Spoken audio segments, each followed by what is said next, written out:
আসসালামু আলাইকুম। দূরের কিংবা কাছের যে যেখান থেকে দেখছেন, আশা করছি সবাই ভালো আছেন। আজকের রেসিপিতে করে দেখাচ্ছি চিজি এগ পরোটা। সকালের নাস্তাটা একটু ভিন্নভাবে করলে বাচ্চারা অনেক বেশি পছন্দ করবে। আর যদি চিজ আর ডিম দিয়ে যদি এই নাস্তাটা বানিয়ে দেন তাহলে তো আরও বেশি পছন্দ করবে। চাইলে এটা টিফিনেও দিতে পারেন। শুধুমাত্র ডিম, চিজ আর ময়দা থাকলেই এই নাস্তাটা বানিয়ে নিতে পারবেন। ভিতরটা একেবারে পুড়ে আর চিজে ভরপুর থাকবে। আশা করছি আমার আজকের রেসিপিটাও আপনাদের কাছে ভালো লাগবে। ভালো লাগলে প্লিজ আমার চ্যানেলটা সাবস্ক্রাইব করে সাথেই থাকুন। চলুন রেসিপিটা শুরু করি।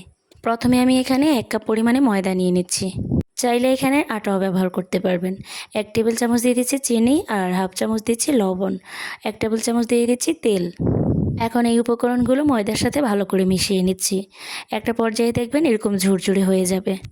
এরপর আমি নর্মাল তাপমাত্রার পানি দিয়ে একটা সফট গোলাকার ডো বানিয়ে নিব।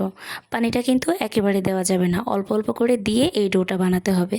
একেবারে দিয়ে দিলে হয়তো ডোটা নরম হয়ে যেতে পারে, তাই এরকম অল্প করে দিয়ে সফট একটা ডো বানিয়ে নিতে হবে। আমি এরপরে আরও 1 টেবিল চামচ তেল দিয়ে দিচ্ছি।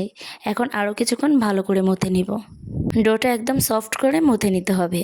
এরপর এই ডোটা সাইডে রেখে আমি ভিতরের পুরটা বানিয়ে নিব।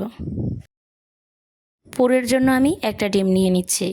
এখন এর মধ্যে সামান্য পরিমাণে লবণ আর সামান্য পরিমাণে গোলমরিচ গুঁড়ো দিয়ে ভালো করে ফেটিয়ে নিব। এখানে আপনারা চাইলে 2টা ডিমও নিতে পারেন, তবে একটা ডিম দিয়ে ঠিকঠাক মতো হয়ে যাবে। এরপর ভালো করে ফেটিয়ে নিয়ে এই ডিমটা ঝুড়ো ঝুড়ো করে ভেজে নিতে হবে। কড়াইতে খুব সামান্য পরিমাণে তেল দিয়ে তেলটা গরম হয়ে গেলে ফেটানো ডিমটা দিয়ে দিব। এরপর এইটা 2 মিনিটের মতো এরকম ঝুড়ো ঝুড়ো করে ভেজে নিব। ঠিক এরকম হবে। এখন আমার ডিমটা ভেজে নেওয়া শেষ। এখন ডিমটা তুলে নিচ্ছি। এরপর ডোটা দেখিয়ে দিচ্ছি কতটা সফট হয়েছে। এরপর ডোটা নিয়ে ভালো করে মথে নিব। এরপর মিডিয়াম সাইজের একটা রুটি বেলে নিব।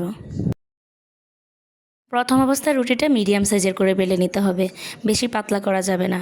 এরপর যে ডিমের পুরটা বানিয়ে রেখেছিলাম, পুরো ডিমটা মাঝখান বরাবর দিয়ে দিচ্ছি। এখন 1/4 কাপ পরিমাণে মোজারেলা চিজ দিচ্ছি। এটা পুরোটা গ্রেট করে নিয়েছি। এরপর মুখটা ভালো করে সিল করে দিতে হবে। পরোটার মুখটা ভালো করে সিল করতে হবে যেন কোনো রকমের পুর না বের হয়ে যায়। সেজন্য সব দিক থেকে টেনে মাঝখান বরাবর এনে একটু হাত দিয়ে গোল করে নিতে হবে। একটু ভালো করে খেয়াল করলেই দেখবেন আমি কিভাবে করে নিয়েছি। এরপর কিছুটা ময়দা দিয়ে এবার আরেকটা রুটি বেলে নিতে হবে। এই কাজটা একটু হালকা হাতে করতে হবে যেন কোনো দিক দিয়ে পুরোটা না বের হয়ে যায়। একটা মিডিয়াম সাইজের রুটি বেলে নিব। এরপর আমি আবার একটু হাত দিয়ে চেপে চেপে দিচ্ছি চারদিকে। পুরোটা সব দিকে ছড়িয়ে থাকবে। এরপর আমি চুলায় একটা তাওয়া দিয়ে দিয়েছি। ভালো করে গরম করে এর মধ্যে পরোটাটা দিয়ে দিচ্ছি। অবশ্যই ভালো করে গরম করে নেবেন, তাহলে তুলতে সুবিধা হবে। যখন 2 দিকে সুন্দর একটা কালার চলে আসবে তখন আমি তেল দিয়ে দিচ্ছি। আপনারা চাইলে ঘি অথবা বাটার দিয়েও এই পরোটাটা ভেজে নিতে পারবেন। চুলার আঁচটা অবশ্যই মিডিয়ামে রেখে ভাজবেন। এতে করে ভিতরটাও খুব সুন্দর মতো হবে আর কালারটাও খুব সুন্দর আসবে। চুলার আঁচ বেশি লোতে রাখলেও সুন্দর হবে না, আবার হাই করে দিলেও পুড়ে যেতে পারে। আমি চারদিক দিয়ে একটু চেপে চেপে দিচ্ছি যেন সব দিকে সমানভাবে হয়। এরপরে দেখবেন সুন্দর একটা কালার চলে আসবে আর পরোটাটা একটু ফুলে উঠবে। এইভাবে ভিতরে চিজ আর ডিমের পুর দিয়ে পরোটাটা বানালে খেতে অনেক বেশি ভালো লাগে। এটা বাচ্চারা খুব বেশি পছন্দ করবে।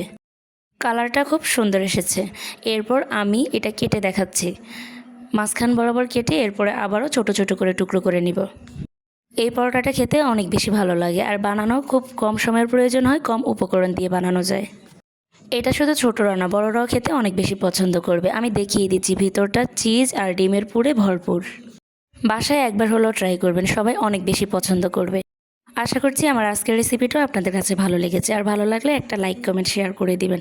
আর প্লিজ আমার চ্যানেলটা সাবস্ক্রাইব করে সাথেই থাকবেন। যারা ফেসবুক থেকে দেখছেন অবশ্যই পেজে ফলো দিয়ে রাখবেন। আল্লাহ হাফেজ, আসসালামু আলাইকুম।